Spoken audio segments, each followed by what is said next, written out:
Hey guys, what's up? Cardfight here, and today I'm here with another Cardfight Vanguard deck profile. This time around, we'll be doing a deck on the new Santuary Guard deck. And yeah, let's just get right into their profile. So this deck, it's kind of it's really really easy to play, and I'll talk more about the combos and stuff later on. But yeah, let's just start off with the starting Vanguard. We're running Ambrose. It's the new starting Vanguard.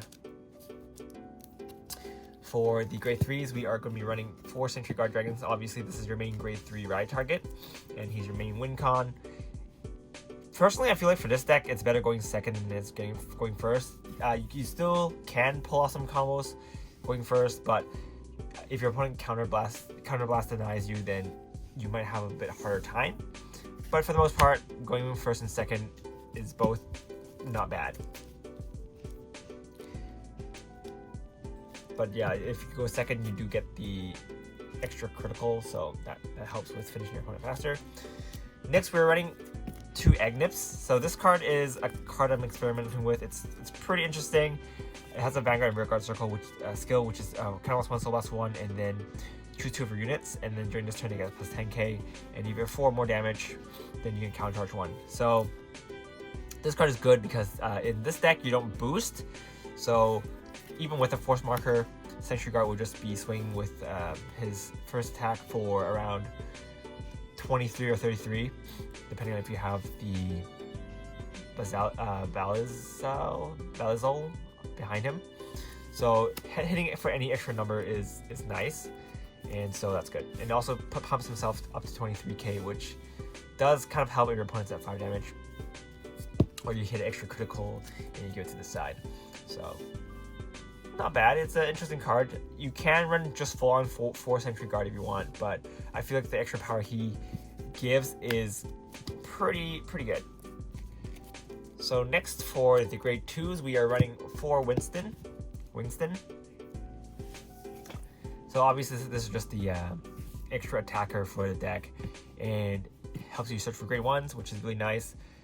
Most of the time you'll be using him to search out Balizol. I think it's called Balizol, which is the new grade 1, because you really need that in your hand you need that card on your field in order to kind of make your counterblast more efficient, and he helps with that. And yeah, overall he's still a pretty good card. Next, we are running 2 Barons. So this card is mainly here to help you get the extra critical on your Santuary Guard if you do not go first, or if you go first. So he still gets the extra 2 critical, and if you go second, he gets 3 critical, which is really nice. If your opponent doesn't have a lot of cards to guard with, then they're pretty much screwed. But yeah, this deck it definitely works a lot better against Force and XL decks than it does against Protect decks, but you can still do some stuff against Protect decks. And the other grade 2 we're running is the Varro. Obviously, use this card to search, just to thin your deck out and search out for your Barons if you need it.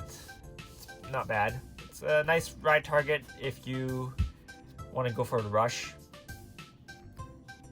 So yeah. Next, we are running 4 Balizol. So this is the card that you mainly want on your field. So it also has a ride skill, which is pretty nice, but once you ride it, you don't get to use his rearguard skill anymore. So I guess it kind of depends on what you want. If you don't have your Santuary Guard in your hand, go ahead and ride it. If you already have a Santuary Guard in your hand, then it might be better just to keep this in your hand and use it as a booster later on. Not booster, as a support card later on.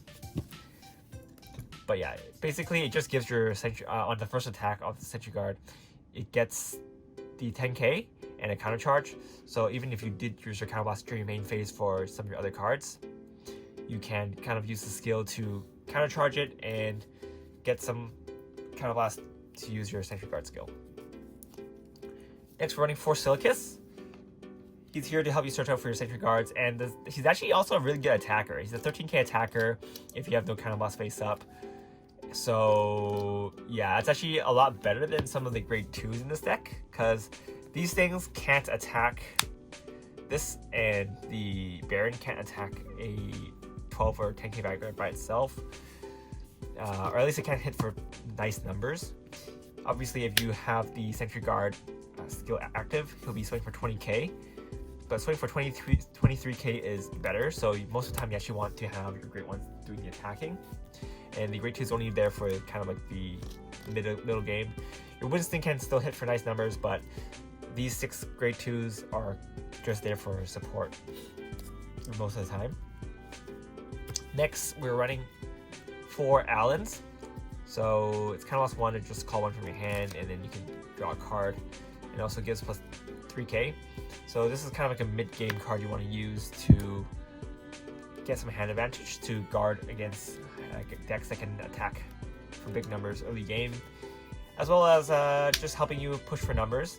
Being a 11k attacker himself is not bad if your opponent's on grade 2. Next, we are running 4 Phylax. So Phylax is here to help you bounce cards back in your hand. If you're playing against a deck that can retire heavily, this card will help you bounce the Balzol back to your hand so you can protect it from retiring effects and whatnot. Because this card is very important, so you want to protect it. Also, even if you don't have this in your hand, you just want to have extra shield. You can just attack with this, and then bounce a card to your hand to have the extra, bounce the Great One to your hand to have the extra 10k shield, or you can reuse some of their effects. All the effects, the Celicus and the Allen can reuse their effects on call, so you can use it for that. And this card also hits for nice numbers by itself. It's a 13k attacker if you use the skill, so using that you can help hit against other force decks. So it's pretty good. Next, we're running one. I think this card is called Kinurus. So on attack or boost, if you have a grade 3 or above Vanguard, you can soul boss 1 to give this card plus 10k. So it's an 18k attacker by itself. It's pretty good. This deck doesn't have a way to soul charge, so you kind of want to manage your soul carefully. But if you have the extra soul that you want to use and you have him as attacker, you can use it to push for the extra number. 18k by itself, and if you have the Santuary Guard skill up, it's 28k, so it's pretty nice. Next, for the triggers, we're running 8 crit, 4 draw, and 4 heals. So it's pretty self-explanatory. You can go more aggro and just run the 12 crit instead if you want, but I feel like having the PGs do help, especially if you're up against a mirror match and your opponent's swinging you with Santuary Guard. The PGs do help you survive that extra turn, for you to go off on your turn, and hopefully they won't have a PG to guard against your Santuary Guard attacks. And that's how you go for game. But yeah, that's pretty much it for this deck profile. That's not much else to say. It's definitely a fun game, a fun deck to play. Very different from the alt-mile build. As you can see, there's very, very little grade 2s in this deck, mainly because we do want to be mainly attacking with Great Ones. Main problem I see with this deck is if you do run out of resources and your opponent does counter blast deny you, you do need these out on the field in order for you to kind of pick up again. So if you don't have these, it becomes a upward struggle. There was one game where I used this and I tried to search for this and I couldn't, and then that kind of screwed me over. But yeah, overall I think this deck is still pretty strong though. It's very, very budget to play. You just need to pick up a Daigo set, and then they have some of the older cards, and then you're pretty much good to go. I actually don't know how much these go for. I don't think they're that expensive, but yeah, overall it's a pretty cheap deck to play. It's pretty fun, so definitely pick it up if you guys are Royal Paladin players. But that's pretty much it for this deck profile, guys. Hope you guys enjoyed it. Let me know if you guys have any questions. This is Kartaku, and I'll see you guys next time.